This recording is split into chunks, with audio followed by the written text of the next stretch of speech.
Hello everyone! So, for today's vlog, storytelling sa atong kinabuhi, sa atong mga naagyan sa unang panahon when I was in grade 1, when I was elementary.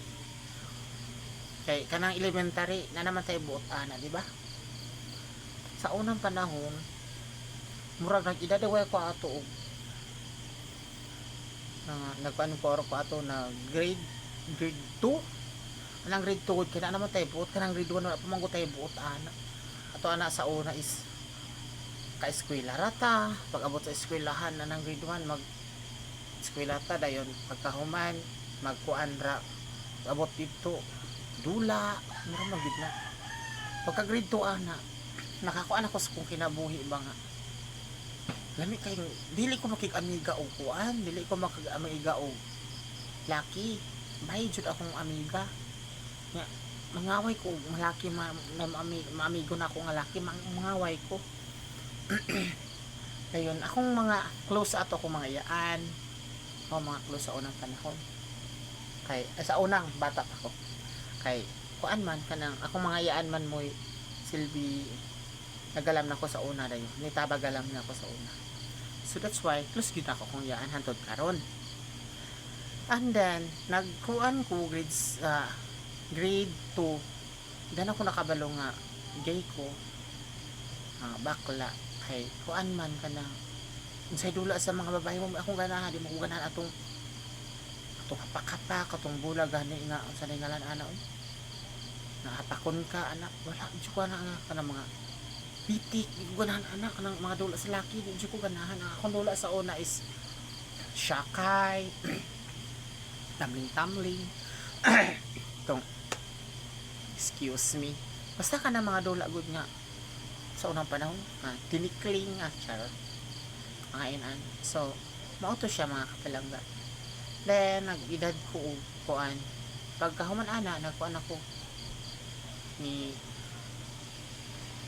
eskwela na ako grade 3 mura Japon hantod nga nga naibog ko pagka grade kuan ako na grade 5 ko nakataon ako ibog-ibog nakataon ako ibog-ibog grade 5 nga ako naibgan ato is lucky jud nga ako ang naibgan ato sa pinagkuan ko eskwela ko grade 5 grade 4 pud to siya ato grade 4 elementary. Ako na ibang grade 4 na. Ako grade 5 ko ato. That time. Then pag grade 6 na ako, ibag yung kaay ko niya pagka grade 5 na po siya. Mana siya nga tao. Ato siyang kuan sa ngalan na G. Si J. Si J ko na siya. J. Pero na tinod nga lang ha. Secretary ang ngalan na niya kay ako anta. Maulaw pa kay minyo na ko anak ko iba na then gakuan ko ato na graduate ko nagkauyab jud mi kay grade 6 siyempre ni graduate ko then pagka grade 6 nagkauyab nami na ato is paanakan nang ni standby ko ato mga usa ka tuig yung uban ko sa kumpiyansa sa Cebu. Nakabulag po mi ato kay ito ko sa akong yan sa Cebu wala mo ko yung cellphone sa una group kuan ra bang kanabag-aaray kuan ra bang group kanang hinatag ato sa kong yan nga cellphone so may communication kaya ato mao to nga murag wala ra kay ibog-ibog raman to na ako sa una papel love nakauyab ko sa Cebu siyempre nakauyab ko sa Cebu lalaki taas akong book ato marag direkto sa abag kumbok nga kulot dili ba saning reband man siya rebanded then kauyab mi ato then nakuan to mga hapit og tuig nabulag gyapon then pagkahuman din murag ni 1 year hapit og tumo 1 year ko sa Cebu then ipauli ko nakauyab ni ato nga nag-ilisaray mi atong memory dayon nag-chat pa mi ato sa tawag pa mi ato sa cellphone na number kay number pa man to hugot to na ana tong Facebook mo to ako ganahan mo daw mo gamit until nga na beside ko nga mo eskwela ko o high school sa Pinalog nga National High School. So ni eskwela ko ato grade 7 until nga ni eskwela ko grade 7 nakakita mi ata akong ex sa una elementary.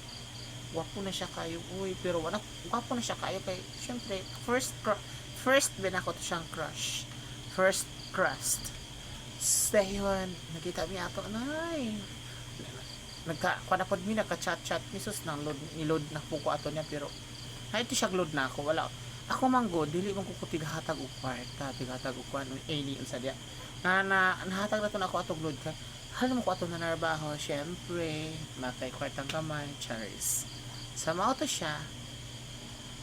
Pagkaman ato niya kuan na eskwela ko ato high school galing kamot ko ato oy mo to siya nga pag graduate na ako og kuan kana while ko nag-eskwela ay grade 7 ako nakaila tawag na to na siya si R Gomez R Gomez na si R Gomez ano siya kanang taga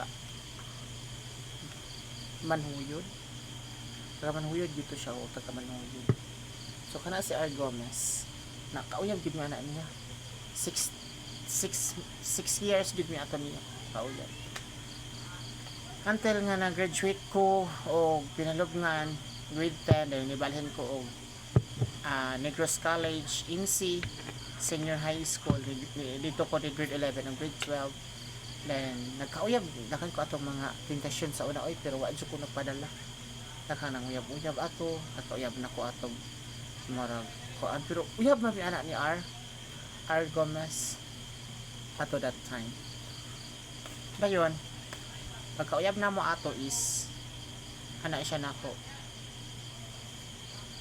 ko makikita na wa jud mi ato nakita uy antol naman wala mi pud mi nagbula katud karon pero kita man dagway mi di na kung pagkita niya oy kay kuan naman ka na sa ngalan ani nana mo kuybana sama man ako na siya oy nga mas dipili man ako kung bana kay palangga man ko trabaho sa pa tapos pa may imong gipangandor sa moto pag graduate na ako senior high school moto nga nanabaho na ko naipaghuman at business until 2023 until 2023 April 4 fiesta diri sa Amoa sa Barangay Laket nagkauyab mi ani niya sa kumbana ni Raymark Kadosali 2023